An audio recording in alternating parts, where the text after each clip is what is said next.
오늘 이 새벽에 하나님께서 우리에게 주시는 하나님 말씀은 사무엘상 15장 18절에서 24절까지 말씀입니다. 저와 여러분이 한 절씩 교독합니다. 또 여호와께서 왕을 길로 보내시며 이르시기를 가서 죄인 아말렉 사람을 진멸하되 다 없어지기까지 치라 하셨거늘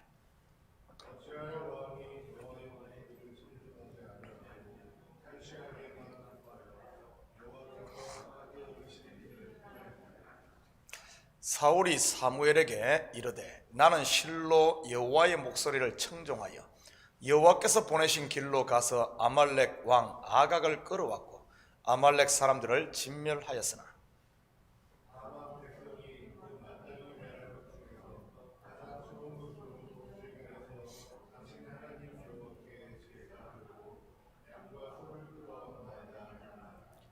사무엘이 이르되 여호와께서 번제와 다른 제사를 그의 목소리를 청종하는 것을 좋아하심같이 좋아하시겠나이까. 순종이 제사보다 낫고 듣는 것이 순양의 기름보다 나으니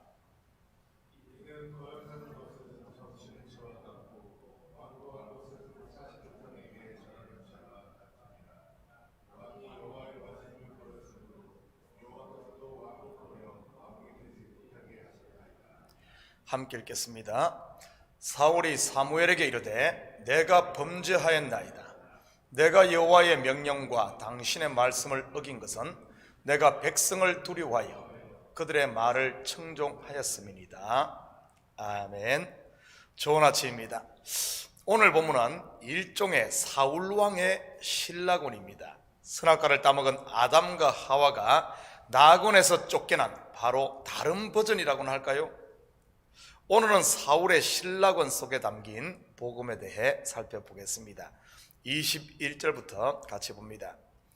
다만 백성이 그 마땅히 멸할 것 중에서 가장 좋은 것으로 길갈에서 당신의 하나님 여호와께 제사하려고 양과 소를 끌어왔나이다 하는지라. 여호와의 목소리를 청종하여 아말렉을 진멸했다고 우기던 사울. 사무엘이 계속 추궁하자 궁색하게 백성들에게 책임을 돌립니다. 자기가 한 것이 아닌 백성들이 했다고 말이지요. 에덴 동산에서도 똑같은 일이 있었지 않습니까? 먹지 말라는 선악과를 따먹은 아담과 하와, 하나님께서 추궁을 했지요. 그랬더니 아담은 하와에게, 하와는 뱀에게 책임을 돌리지 않았습니까? 그런 것을 보면 선악과를 따먹고 율법 아래에 있는 인생들은 누구나 같은 모습인 것 같습니다. 마치 무화과 잎 치마로 수치를 가리려고 하는 가련한 모습 말이지요. 우리는 이러한 모습을 예수님 당시의 종교 지도자들을 통해서도 볼 수 있습니다. 율법으로 자기를 포장하고 의인인 척하는 모습들 말이지요. 사람들의 눈은 속일 수 있지요. 그래서 사람들로부터 의인으로, 신령한 사람으로 존경받고 대접받기도 합니다. 그런데 그게 예수님에게도 통할까요? 마태복음 23장 27절 28절입니다. 화 있을진저 외식하는 서기관들과 바리새인들이여, 회칠한 무덤 같으니 겉으로는 아름답게 보이나 그 안에는 죽은 사람의 뼈와 모든 더러운 것이 가득하도다. 이와 같이 너희도 겉으로는 사람에게 옳게 보이되 안으로는 외식과 불법이 가득하도다. 절대 통할 리가 없지요. 진리의 빛 되시는 예수님 앞에 누가 감히 숨길 수 있겠습니까? 그렇다면 우리 속에는 이런 모습이 없을까요? 자기의 약함을 숨기기 위해 다른 사람에게 책임을 전가시키는 것 말이지요. 자식의 성적이 떨어지면 집에 놀면서 자식 교육 제대로 못 시킨 아내 핑계를 대지는 않나요? 교회가 성장하지 않으면 목사 때문이라고 말하지는 않습니까? 그러면 목사는 뭐라고 하겠습니까? 성도들이 전도를 안 해서 그런다고 하겠지요. 가정이나 일터 아니면 심지어 교회에서조차 이 남 탓하는 버릇은 매 일반인 것 같습니다. 혹시 여러분 마음에 남 탓으로 돌리고 싶은 충동이 일어나거든 꼭 물리치시기 바랍니다. 다시 옛날로 돌아가라는 마귀의 속삭임이니까요. 남탓 1000번을 한다 한들 서로 마음만 상하고 관계만 깨지지 해결되지 않습니다. 이스라엘 백성들이 남탓만 하다가 40년 광야만 헤맨 사실을 기억하시고 남 탓이 아닌 내가 짊어지고 십자가 앞에 엎드림으로 주님 가신 그 좁은 길을 걷는 성도들 다 되시기를 축복합니다. 22절 같이 봅니다. 사무엘 이르되 여호와께서 번제와 다른 제사를 그의 목소리를 청종하는 것을 좋아하심같이 좋아하시겠나이까. 순종이 제사보다 낫고 듣는 것이 순양의 기름보다 나으니. 사울은 처음에는 백성들 핑계를, 그리고 나중에는 하나님께 제사 드리려고 그랬다고 변명합니다. 아담에게서도 같은 모습을 찾아볼 수 있지요.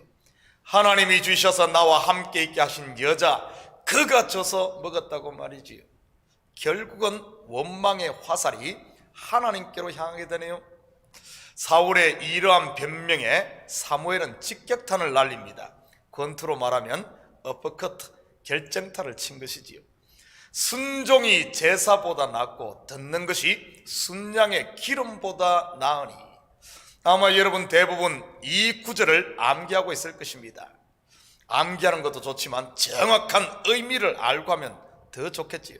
무슨 의미일까요? 목사 말에 순종 잘하라는 말일까요? 순종 잘하면 좋죠. 순종들 하세요. 오늘은 좀 더 근원적인 의미를 한번 살펴보십시다. 하나님께서 왜 사울에게 아말렉을 진멸하라고 했을까요? 하나님이 아쉬워서일까요? 아말렉 제 원수 같은 놈들, 네가 내 대신 가서 혼 좀 내주라고 말이지. 아닙니다. 사울 속에 있는 아말렉, 곧 사망의 바벨탑을 무너뜨려 그를 살리기 위해서이지. 왜 하나님께서 아담에게 선악과를 먹지 말라고 했을까요? 그 선악과 먹으면 아담이 하나님처럼 되니 자기만 하나님 노릇하기 위해 먹지 못하게 겁을 준 것일까요? 아닙니다. 아담에게 영생을 살게 하기 위해서이지요. 율법을 주신 이유도 마찬가지 아닙니까? 자신의 죄됨을 깨달아 예수께로 나옴으로 영생을 얻게 하기 위해서이지요. 결국 하나님의 모든 말씀은 인생에게 생명을 주기 위해서입니다. 우리가 왜 식물을 먹습니까? 바로 생명을 위해서이지요. 마찬가지로 하나님의 말씀은 믿는 자들에게 생명의 양식이라는 사실입니다. 그렇다면 왜 제사는 지내는 것일까요? 우리식 차례 지내는 것 말고요, 성경에 나오는 제사 말입니다. 하나님의 말씀을 어겼을 때, 다시 말해 하나님께 죄를 지었을 때 죄사함을 위해 주신 대안이 바로 제사인 것입니다. 그렇다면 하나님의 말씀을 듣고 그 말씀에 순종하는 것이 우선입니까? 제사가 우선입니까? 당연히 순종이지요. 그런데 순종은 하지 않으면서 제사만 지낸다? 순종이 없는 제사는 마치 편지가 없는 빈 봉투와 같은 것입니다. 순종이 선물, 곧 실체라면 제사는 하나의 포장과 같은 것이지요. 이러한 사울왕의 모습을 우리는 바리새인들과 서기관들에게도 그대로 볼 수 있습니다. 마태복음 23장 23절입니다. 화 있을진저 외식하는 서기관들과 바리새인들이여, 너희가 박하와 회양과 근처의 11조는 들이되 율법에 더 중한 바 정의와 긍휼과 믿음은 버려도다. 그러나 이것도 행하고 저것도 버리지 말아야 할지니라. 하나님께서 이스라엘 백성들에게 왜 11조를 드리라고 했을까요? 11조의 근본 정신 말이지요. 신명기 14장 28절 29절입니다. 매 3년 끝에 그의 소산의 10분의 1을 다 내어 내 성읍에 저축하여 너희 중에 분깃이나 기업이 없는 레위인과 내 성중에 거류하는 객과 및 고아와 과부들이 와서 먹고 배부르게 하라. 그리하면 내 하나님 여호와께서 내 손으로 하는 범사의 복을 주시리라. 바로 분깃이 없는 레위인과 가난한 이들이 함께 배부르게 하는 정의와 긍휼이지요. 그리고 10개 중 하나는 대표성을 의미하는 것으로 예수 그리스도를 예표하고요, 예수 그리스도의 십자가를 믿음으로 그와 연합된 아홉이 되는 우리가 죄에 대하여 같이 죽었음을 말하는 것입니다. 또한 예수 그리스도의 부활을 믿음으로 그와 연합된 저와 여러분이 그리스도와 함께 다시 사는 것이고요, 바로 11조는 그리스도를 믿음으로 말미암는 구원을 보여주는 것입니다. 다시 말해 11조의 정신 속에는 하나님의 자녀가 되는 비밀과 하나님 나라의 원리를 담고 있는 복음이었던 것이지요. 그런데 당시 유대인들은 더 중요한 생명 되시는 예수님께로 인도하는 율법의 알맹이인 정의와 긍휼과 믿음은 싹 빼놓고 금만 열심히 지켰던 것입니다. 박하와 회향과 건채의 11조까지 드리면서 말이죠, 이 말은 지극히 작은 야채의 11조까지 다 드렸다는 말입니다. 이들에게 예수님이 뭐라고 했습니까? 이것도 행하고 저것도 버리지 말아야 할 것이니라. 사무엘이 사울에게 말한 순종이 제사보다 낫고 듣는 것이 순양의 기름보다 낫다는 말은 바로 이런 의미를 담고 있습니다. 하나님이 원했던 것은 사울이 하나님의 말씀을 듣고 순종함으로 그를 살리는 것이지 사울이 이것저것 하는 제사가 아니라는 사실입니다. 여기서 우리 자신의 신앙을 한번 살펴보십시다. 혹시 우리의 신앙이 순종이 빠진 제사 신앙은 아닌지 말이지요. 먼저는 말씀을 듣고 그분의 은혜를 알아 그 속에 그리스도의 생명으로 충만해지는 것이 하나님의 원함이지요. 생명이 없는 사람이 어떻게 생명을 낳겠으며 빛이 없는 사람이 어떻게 빛을 비추겠습니까? 사랑을 받아본 사람이 사랑을 하듯 먼저는 하나님의 사랑을 온몸으로 받는 것입니다. 그런데 그리스도의 은혜와 사랑과 생명이 싹도 제대로 틔우지 않은 미랄 상태에서 열매를 맺으려고 하고 있지는 않습니까?